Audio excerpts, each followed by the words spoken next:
नमस्कार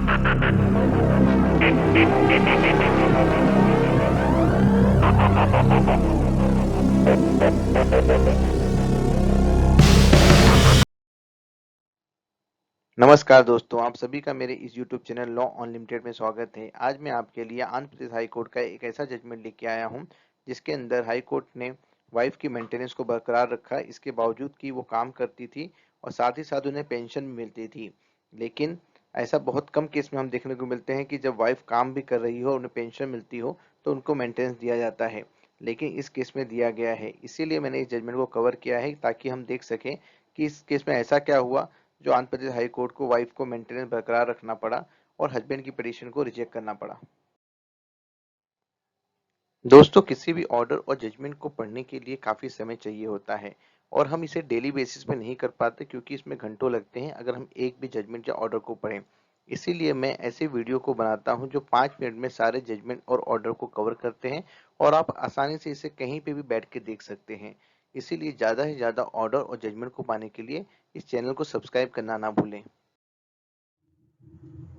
दोस्तों, मैंने आपको इस केस की सारी डिटेल दे दी है और मैं अपनी हर स्लाइड में आप लोगों को हर बार केस डिटेल देते आया हूं, ताकि अगर आपको कभी भी हार्ड कॉपी की जरूरत पड़े तो आप जाके गूगल पे इसकी हार्ड कॉपी ले सकते हैं।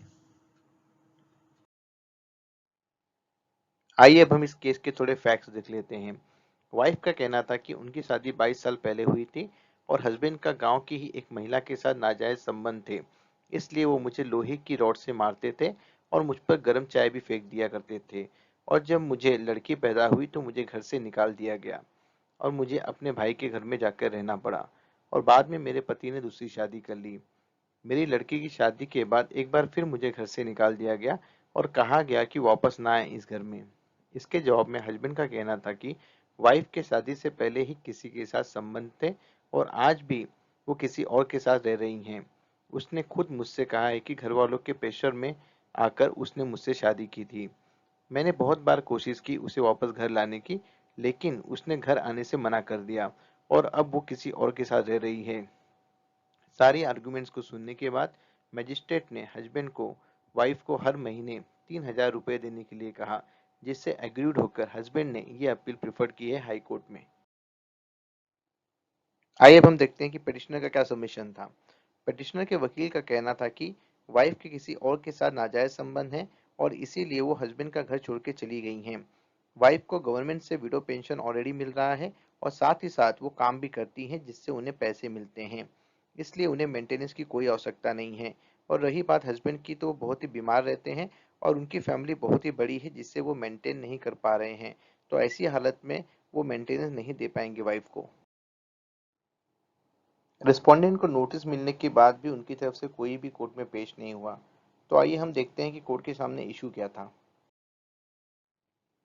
कोर्ट के सामने ये इशू था कि क्या कोई महिला जो अपने पति से सालों से अलग रह रही हो और साथ ही साथ पेंशन भी पाती हो और वो कहीं काम भी कर रही है जिससे उसे पैसे मिलते हैं, उसके बावजूद क्या उसे मेंटेनेंस का अधिकार है या नहीं।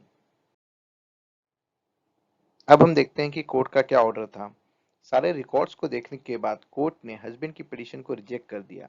कोर्ट ने कहा कि हस्बैंड का ये एलिगेशन कि वाइफ के शादी से पहले दो लोगों से नाजायज संबंध थे और वो अभी भी किसी और के साथ रह रही है, ये सिर्फ उनका ओरल सबमिशन है। इसके लिए उन्होंने कोई भी प्रूफ कोर्ट में नहीं दिया है। और दूसरी तरफ हस्बैंड ने दूसरी शादी कर ली जिससे उन्हें बच्चे भी हैं, इसलिए वाइफ को अपने पति को छोड़ के चले जाना जस्टिफाई करता है और इसलिए वो मेंटेनेंस की हकदार हैं।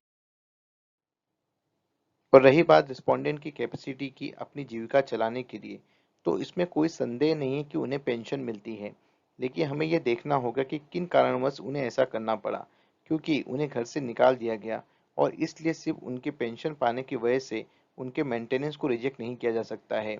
और रही बात सिर्फ उनके काम करने की वजह से भी उन्हें मेंटेनेंस देने से मना नहीं किया जा सकता। हस्बैंड ने खुद एक्सेप्ट किया है कि वो 5 से 6 हज़ार रुपये हर महीने कमाते हैं। साथ ही उन्होंने अपनी बेटी की शादी में 3 लाख रुपए कैश, 3 लाख रुपए सोने के गहने और 1.5 लाख रुपए के घर के सामान दिए हैं। उनका एक ढाबा भी है। इसलिए मजिस्ट्रेट ने जो ऑर्डर पास किया है वो बिल्कुल प्रॉपर है और हम उसमें कोई भी बदलाव नहीं करेंगे। और इस तरह कोर्ट ने हस्बैंड की पिटीशन को रिजेक्ट कर दिया। दोस्तों, अगर आपको ये वीडियो पसंद आया हो तो इस वीडियो को लाइक और सब्सक्राइब करना मत भूलिएगा। दोस्तों, नीचे दिए गए बेल आइकन को प्रेस कर दीजिए ताकि आपको मेरे आने वाले नए वीडियो सबसे पहले देखने को मिले।